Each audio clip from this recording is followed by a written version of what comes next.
অতএব যারা বড় বড় নেতারা, প্রত্যেকটা রাজনৈতিক দলেরই বলছি, যারা বড় বড় নেতারা, তৃণমূলেরও যারা বড় বড় নেতা আছে, মমতা, অভিষেক, বিজেপির যারা বড় বড় নেতা আছে, দিলীপ ঘোষ, সুকান্ত মজুমদাররা, জেপি নাড্ডারা, এবং কংগ্রেসের যারা বড় বড় নেতা আছে, অধীর চৌধুরী থেকে শুরু করে যারা আছে দিল্লির বড় বড় নেতারা, প্রত্যেকের সাথে আমরা বসেছি। আমরা তারাকে প্রশ্ন করেছি, তারা কিন্তু প্রকাশ্যে স্বীকার করেছে, হ্যাঁ তোমাদের বক্তব্য যুক্তি আছে, বল আছে, অবশ্যই তোমরা এটা বোঝো। কিন্তু কেউ কোন রকম আমাদের দাবির বিষয়ে কেউ কিন্তু কোনো কথা বলে নাই। আর আমাদের গ্রামের নেতারা এগুলা তো ওরা জানে নাই, ওরা আমাদের এই বিষয় নিয়ে কোনোদিন আলোচনা করে নাই।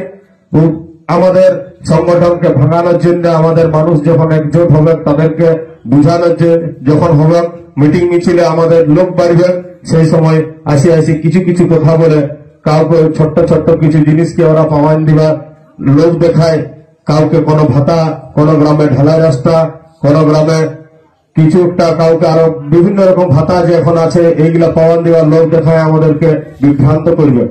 আপনারা পরিষ্কার বীরেন্দ্র যে কথাগুলো আবেগ তালিত হয়ে বললো, আপনারা প্রশ্ন করবেন। আপনারা যে সমস্ত পরিষেবাগুলো পান, এগুলা জনগণের টাকায় পরিষেবা, এগুলা কারো ব্যক্তিগত টাকায় নয়। ভারত সরকারটা যেভাবে চলছে, ট্যাক্সের আমরা ট্যাক্স দিই, জিএসটি দিই, আমরা বিভিন্ন রকম ট্যাক্স দিয়ে, তা সেই টাকায় আপনারাকে ঘুরাই দিচ্ছে। এখানে কারো খবরদারি চলবে না।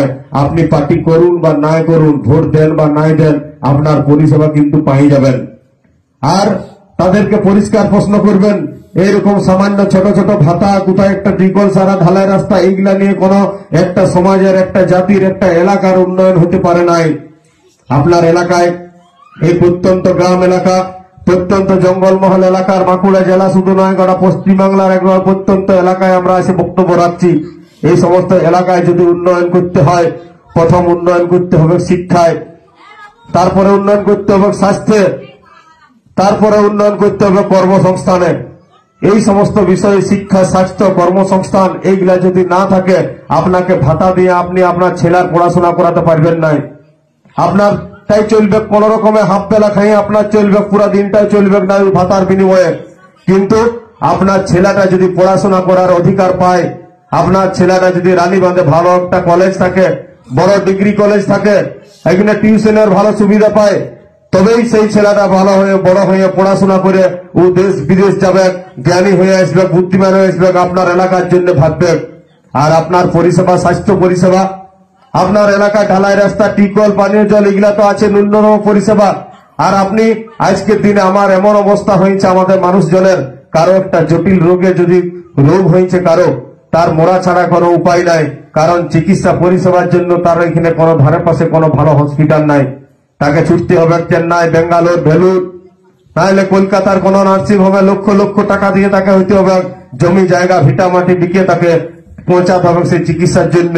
এরকম চিকিৎসা পরিষেবা আপনারা সবাই জানেন, প্রত্যেকে আমরা ভুক্তভোগী। আর কর্মসংস্থান, আজকে কর্মসংস্থানের কথা বলতে না বললেই নয়। এই গ্রামের যারা যুব ছানা আছে, এই গ্রামের কি পরিস্থিতি আছে আমি ব্যক্তিগত ভাবে জানি নাই, কিন্তু আমাদের গ্রাম, পাশের গ্রাম, পাশাপাশি গ্রামে আমরা লক্ষ্য করে দেখেছি, কোন ছানা যদি ভালো রেজাল্ট নিয়ে, ভালো মার্কস নিয়ে মাধ্যমিক পাস করেছে, ভালো রেজাল্ট নিয়ে, স্টার মার্ক নিয়ে উচ্চ মাধ্যমিক পাস করেছে, সেই ছেলেটা কলেজে ভর্তি হওয়ার কিছুদিন পরেই তাকে বাইরে কাজ করতে চলে যেতে হচ্ছে। কারণ তার বাবা তাকে পড়াবার তার ক্ষমতা নাই। সে চাষবাস করে কি পড়াবে? আজ কৃষি যন্ত্রপাতি, কৃষিজ দ্রব্যর যে হারে কষ্ট দুঃখের মধ্যে দিয়ে মানুষ জীবনযাপন করছে, আপনারা আমরা প্রত্যেকে কৃষিজীবী মানুষ, আমরা জানি যে কিভাবে কত কষ্ট করে চাষের ফসল ফলাতে হয়। আর সেই ছানারা যখন ভালো লেটার মার্ক নিয়ে পড়াশোনা করবে, সে বাপের দুঃখ কষ্ট দেখে সে পড়াশোনা ছাড়ি দিয়ে সে চলে যাবে কাজ করতে বাইরে। তাহলে এইভাবে আমাদের মেধাগুলা নষ্ট হয়ে যাচ্ছে।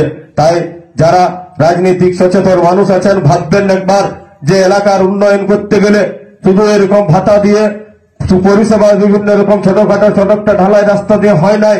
এলাকার উন্নয়ন করতে গেলে প্রত্যেকেই বিভিন্ন যে কথাগুলো বলছিলাম, শিক্ষা, স্বাস্থ্য, কর্মসংস্থান, এইগুলার পরিকাঠামোগত উন্নয়ন ঘটালে অটোমেটিক উন্নতি হয়ে যাবে।